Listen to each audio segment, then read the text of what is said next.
off season's on and popping. The portal, it seemed like it's a never-ending story, and it's like it's only heating up. All the guys, it seems like more than ever, not playing in their bowl games. And you're seeing big-time players from big-time programs just moving and swapping all over the place. I tell you, I don't know what college football has done, but I didn't pay much attention to the NIL, but this portal thing, I don't think it's going to be good. I mean, you're dealing with young people, and you're dealing with just changes in the world. It's a weird combination that I don't think is great, but it is what it is. And my question is, how would this benefit Coach Prime? It seems to me, with this kind of microwave mentality, they got to have to do it fast. The way that they're doing this portal, it seems to me, wouldn't it more so benefit a coach like a Coach Prime? You know, people question how long he's going to be at Colorado. Would he stay much longer after Shador and his kids leave? And that's his prerogative. I mean, he's older. He has health stuff. He made a side. I don't necessarily see him coaching for 50 years. If that was his ambition, he may would have started a long time ago. But this is a time in the season for him and for what he's doing. He feels he's divinely led. Usually when people like that, they move on. I don't know when, but I will say this, that the way that this portal and this college football, you know, platform is laid out right now, this whole thing is designed to help somebody who need to move fast and grow fast to do it. This is not a long game anymore. You know, they comparing what's going on now to free agency in the NFL because, I mean, you pretty much can get who you want. You don't have to groom your players anymore. So that means you can get somebody already groomed. You can get a guy who's played 4 years at Alabama or 3 years or whatever in the SEC. Everybody loves the SEC. And then they come over and play for you for a year or two just to fill in those important gaps. You don't have to groom or quote unquote coach up a guy from his freshman year like the good old days. You can get a guy grown and ready to immediately impact your team. This thing here is really interesting because it's built for him. This short game is built for him because he has the media marketing machine. He has the social media. He has everything that an older guy would want and need. The younger guys, it's not a big deal for them as much as the older guys who's trying to figure out their marketability. And they have a small window to be ready to go to that next level. And who's more better suited to help that person, whether they just need a little more exposure or a little more opportunity than a Colorado. They got a already made marketing machine and well-off media and reach the people. And you got, you know, the pregame show. You have all the other platforms. You have people like myself and a lot of the other guys who bring spotlight to Colorado, bring attention to Colorado, keep it active, keep it popping or whatever you want to call it. It keeps Colorado in front of everybody at all times. And it's not like Coach Prime need a lot of help. I mean, he does the commercials. He's always branding himself. He's always out there and promoting what he does. And his brand in itself feeds the Colorado brand. But when you really look at it, Colorado is the place to be. It's where everybody when everybody's watching. You know, the celebrities are watching. It's the thing right now. So it's a perfect collision where a guy say, hey, I'm a year or two away. I want to make sure I get the maximum opportunity to get to the next level. And all the eyeballs are there, especially with Shador and Travis still there. This is the perfect time. So that really makes me question some things. People feel like Coach Prime needs 3-4 years. He's on a fast track. How do you say he's not able to build? It's like you're not going to give him credit anyway because he's bringing in a lot of guys fast in those positions he's needed. And they have the pedigree. They have the look. They have the training. They have the size and everything you said they didn't have. They have that. They played against the competition.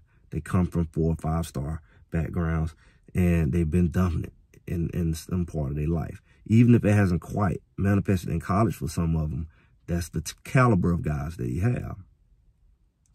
So the landscape is switching in the favor of somebody like him because a guy come in that D-line where you say he's not getting pressure, and all of a sudden that Colorado defense has a front 7, front 5, front, you know, that whole component, bringing the linebackers, edge rushers. You know, you a different Colorado team. The secondary was wreaking havoc just in the back with interceptions and fumbles. Those guys were fierce. Most of those guys are coming back. They didn't have guys in there making the quarterback have to run for his life. He was sitting in the pocket and throwing it. And they were just bringing wood. What happens to that defense when you put that pressure on the quarterback? What happens when you stop those big runs? Colorado, like I've always said, out of the 8 games, out of 12, they were about a touchdown or less. And then you add one more, it was 10 or less. And then it was 2 blowouts, right? Those guys, you're looking at some of these highlights, it further proves it was always a play away. It was a weird call by the referee of a catch or a not catch, typically going against Colorado, or, you know, a penalty away from them sealing the game or having a comeback or whatever. So when you remove those elements of the big plays, the extended drives, the big runs, the quarterback kind of having his way, he's not that great, but you were the one putting pressure on him, you got a significant difference in the team that really is not far off. You gave them that 4-8 record, but really that was not, and let's just be clear. I mean, I seen some highlights today with Shedeur, and it was like, you look at the time on the clock and the scores, these guys were neck and neck in all those games to the end. Whether they started slow or fast, they were neck and neck at the end. And without line blocking and everything. And you really looking at, I've said, at least a 7-5 team, probably even 8-4. You want to be generous. They really wasn't, and you just throw a couple of them outside of the Oregon and Washington State. You say, okay, they might have lost a couple more since they kept playing it so close. But that was not an 8. That was not a 4-8 team, period. They played everybody well, even with their mistakes. Now, when you add this defensive line component and linebacker component, you are looking at the type of team he described. Are y'all not getting that? You're looking at a dominant team that really shouldn't lose no more than 1 or 2 games in the Big 12. I don't care what schedule you put them up against, because you know they're going to score. And then you add the fact that he has a line with guys who played at a pretty high level. They got a different mentality. They're not in there, everybody trying to figure out, they missing blocks on purpose, all that stuff. They're not here for that. They here already with attitude. Nobody hit my quarterback. You got multiple guys, but you never heard that. Not once before the season, doing after. That never was the mentality of the line last year. The only guy who had that mentality is the one they wouldn't let play. That was Tyler Brown. And he's coming back. It's going to be a totally different mentality. This guy is not going to get sacked 30 times this year. I wouldn't be surprised if he don't get sacked 20 times this year. When you get to that level with a Shedeur, you got a problem. This is his last year. He has 3 years of maturity under his belt. He's going to be bigger and stronger and more wise. All these years of experience are going to work in his favor. He's going to have a better line, and everything is going to peak. He's bringing in some large receivers who have shown that they can go get that ball. You brought in a guy from Vanderbilt, big-time guy who's hungry, who's been overlooked, and he can put up real numbers. You bring in somebody from North Carolina State, and who's big guy, who's hungry. You're bringing in a guy from TCU, big guy, who's hungry. And then you got a bunch of guys who just gnarl, just on the bench, you know, the Omari and Millers, you know, who's young guys who's ready to play. I think there's a guy named Page. You got a lot of guys that come back who ready for their time. And they shown. You saw what Omari and Miller can do. You see what he single-handedly did to USC. With consistency and experience and confidence, you got a receiver core that can really dominate a game. Size and speed and great catching ability and route running ability across the board. You still got a Travis Hunter. You're going to have an Alto McCaskill to come out there just ready to just eat all he can eat. He's going to be fresh. He's going to be stronger, and he hasn't played in the last couple of years. And he's coming for blood. Savion Wilkinson still got a chip on his shoulder. Dylan Edwards, they use him the right way. You see what he can do with TCU out the backfield with the quick pitches and the routes. Use him the right way. What do we wait? Oh, come on now. Come on now. Quit playing with us. Use him the right way. You see he can put up 3-4 touchdowns in the game if you use him the right way. It wasn't no handoffs off no guard. You got other running backs for that. Put him in that backfield, swing him out there, and down. Come on, blitz do what you want to. You better worry about that 4-2 speed out there. Use Jimmy Horn the right way and let him split up that middle of the field right there. And then have that tight end, big tight end come from Cincinnati. Yeah, we haven't forgot about him on the other side over there, blocking and coming off the line. They really shouldn't be beatable if they don't be dumb.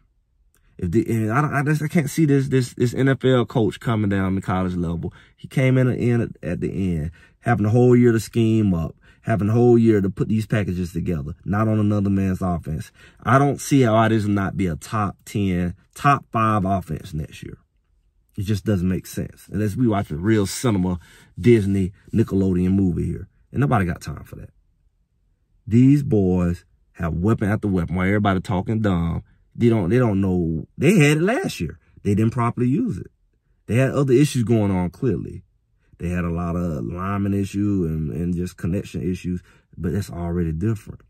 If these boys block for Shedeur, we already know what's going to happen. We know McCaskill going to run that ball like a wild animal, buck out of the cage. We know that D-line is going to be very aggressive with a lineman from LSU, a lineman from Alabama, a lineman from Kentucky, a lineman from Pitt, you know, a lineman from Houston. These guys have been putting up numbers. This transfer portal day is no longer about the sorry guy who's sitting on the bench five rows below on the depth chart. These are guys who are designed in this modern day portal.